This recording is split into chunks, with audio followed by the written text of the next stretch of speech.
नमस्कार दोस्तों, स्वागत है आपका एक और धमाकेदार वीडियो में। आज के वीडियो में हम बात करने वाले हैं महादेव शिव और माता सती के बारे में। अगर आप नए हो तो चैनल को लाइक, सब्सक्राइब और शेयर करना ना भूलें। तो चलते अपने वीडियो पे, समय को बर्बाद ना करते हुए। आज हम बात करने वाले हैं इस संसार की सबसे पहली प्रेम कहानी के बारे में, जिसमें ना कोई शर्त थी और ना ही कोई बंधन। इस कहानी में रंग भी है, रूप भी है, सुख भी है, दुख भी है। ये है महादेव और माता सती की अमर प्रेम कहानी। इसमें प्रेम भी है, त्याग भी है और एक नई शुरुआत भी है। तो आइए जानते हैं इस महान प्रेम कथा को। सृष्टि के प्रारंभिक काल की बात है, जब ब्रह्मा जी ने अपने मानस पुत्रों की रचना की। उन्हीं में से एक दक्ष प्रजापति हुए। वे अत्यंत ही बुद्धिमान और अहंकारी थे, किंतु उनकी कोई भी संतान नहीं थी। अतः संतान प्राप्ति हेतु उन्होंने वर्षों की तपस्या की।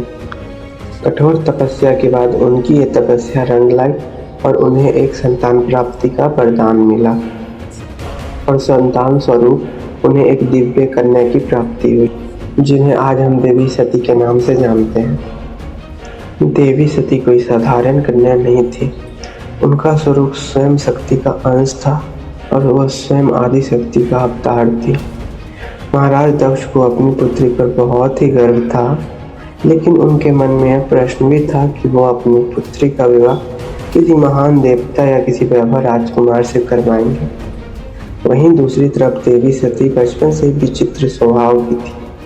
अन्य कन्याओं की तरह ना तो उन्हें श्रृंगार में कोई दिलचस्पी था, ना कोई दिख दिखाव के कार्यों में वो दिलचस्पी रखती थी। सती शिव की चर्चा सुनती या जब भी किसी ऋषि मुनि द्वारा शिव की महिमा का वर्णन होता, उनका हृदय गहरे भावों से भर उठता था।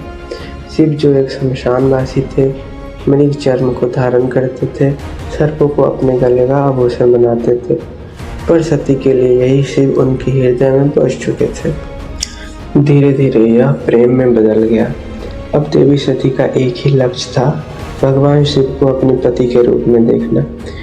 जब यह बात प्रजापति दक्ष को पता चली, वे बहुत ही क्रोधित हुए और उन्होंने सती को समझाने का प्रयत्न किया। उन्होंने सती को समझाया कि वे किसी योग्य राजकुमार या देव को चुने, ना कि शिव को। पर दूसरी ओर सती पहले ही महादेव को अपना पति मान चुकी थी।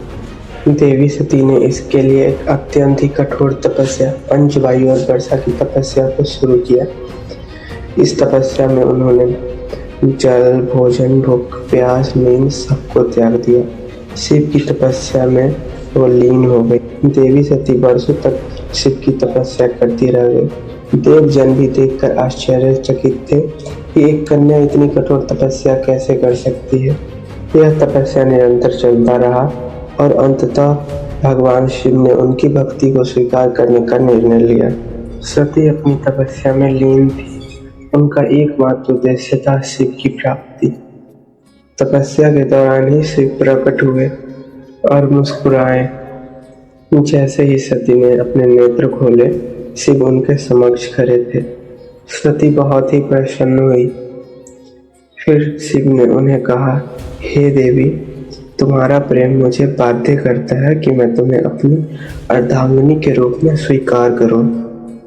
जैसे ही महादेव ने यह बात बोला, पूरे ब्रह्मांड में खुशी की लहर दौड़ गई। सभी देवजन और प्राणीजन खुशी से झूमने लगे। शिव विवाह हेतु कैलाश से बारात लेकर निकले, पर यह कोई साधारण बारात नहीं थी। इसमें सभी देव देवता, भूत, पिशाच, गंधर्व, ऋषि मुनि तथा अन्य लोग शामिल थे, और शिव स्वयं अपनी सवारी नंदी पर बैठे हुए थे। विवाह का आवाहन राजशाही नहीं था, पर बहुत ही।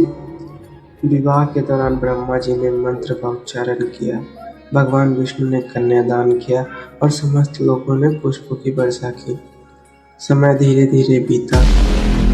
कैलाश पर्वत पर प्रकृति की गोद में शिव और सती अपना जीवन व्यतीत करने लगे। कैलाश की गुफाएं, मंदाकिनी की कलकल धारा सब साक्षी थी उस दिव्य प्रेम कहानी की, जो समय और शब्दों से परे था।